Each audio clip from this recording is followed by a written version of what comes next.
In Washington, ghost-like objects dart across the radar screen at the CAA Traffic Control Center at National Airport for several hours, traveling more than 100 miles an hour.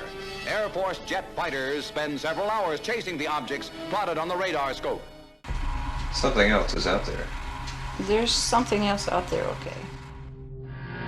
Of all the banks and braes of bonny Scotland, none holds more fascination than the murky waters of Loch Ness.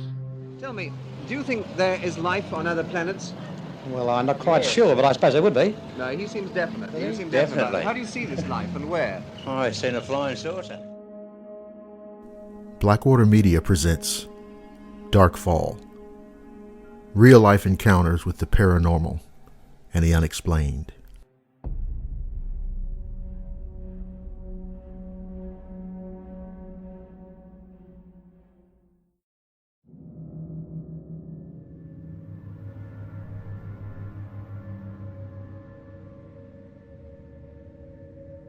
I work in real estate, or more exactly commercial real estate.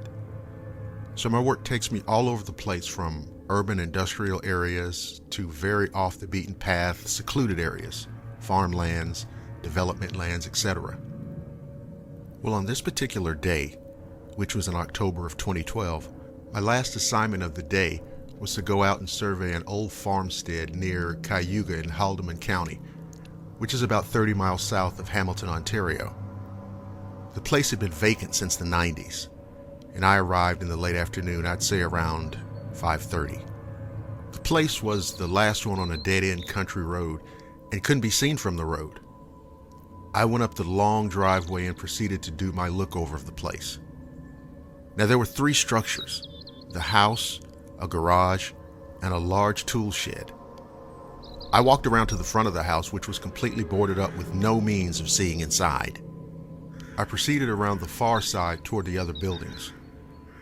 Now, the shed was basically fallen completely down, but the garage was mostly still completely up.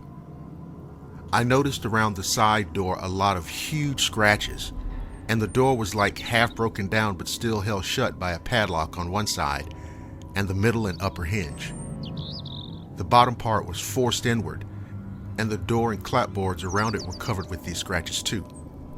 But these didn't seem like the scratches a dog would leave. These scratches were huge and parallel, but spread apart almost like fingernail scratches, and very deep, obviously put there with a lot of pressure. That's when I looked down and saw huge paw prints, but not regular round paw prints, almost elongated a little bit. Now, the area around this partially broken down door was covered with these paw prints as well. If I had to venture to guess how wide they were, I would say at least 5 inches. I was wearing dress boots, and when I put my foot over the paw print, I could see the print on either side of my foot, and I wear size 11, so I don't have tiny feet by any means. Now, I began to feel very uneasy, and that's when I recall noticing that all the sounds of the forest were gone. It was dead silent. And that's when I took to noticing a stench, like wet dog, urine, and even shit.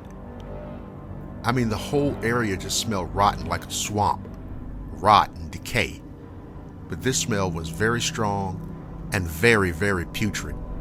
Now, that feeling I told you about, that feeling of being uneasy, it only intensified.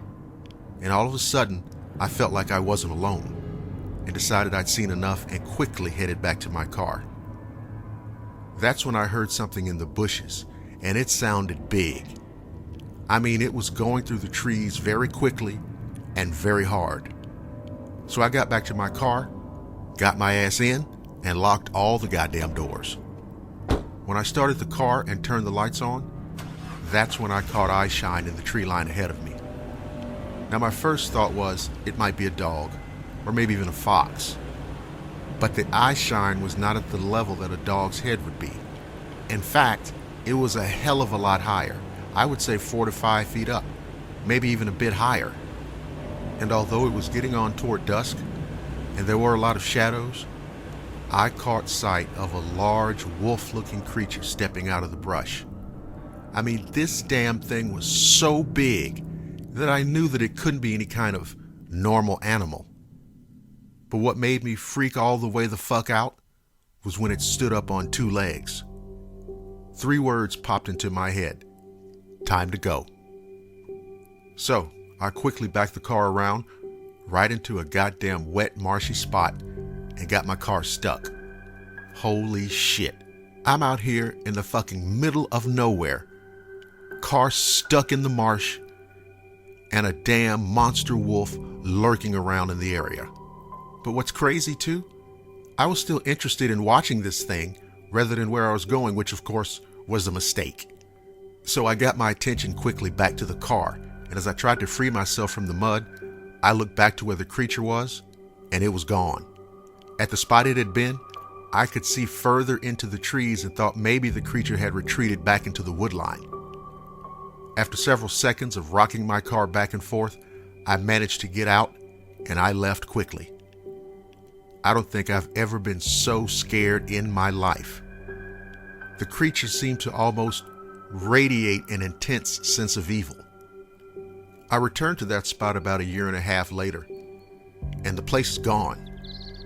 Someone bought the property and tore it down and cut down a lot of the trees. But to the best of my knowledge, nothing's been developed there. It's still just vacant land. For a long time, I didn't even speak about this, and I didn't want to be ridiculed or made fun of. A coworker said it was probably a bear I saw, but I know for a fact that there are no bears this far south in Ontario unless it's in a zoo. I'd long forgotten about this till I recently heard some Dogman stories on Blackwater Media and decided to reach out to Dr. Lester about what happened to me. I handled the sale of some farmland on the nearby Six Nations Indian Reservation, and the client was one of the few remaining pure-blood Indians. I'd put him easily in his 80s, if not older. I asked him about odd happenings in the area, like strange animals. And without really telling him about what happened to me, I sort of let him know that I'd had a weird experience. Not in detail, just that I was on the property when something strange happened. He responded with a question I didn't expect. You saw it, didn't you? He went on to say that there are many things that are unknown to this world, but wouldn't comment further. He only said that there's a good reason that particular place sat empty and unused for decades.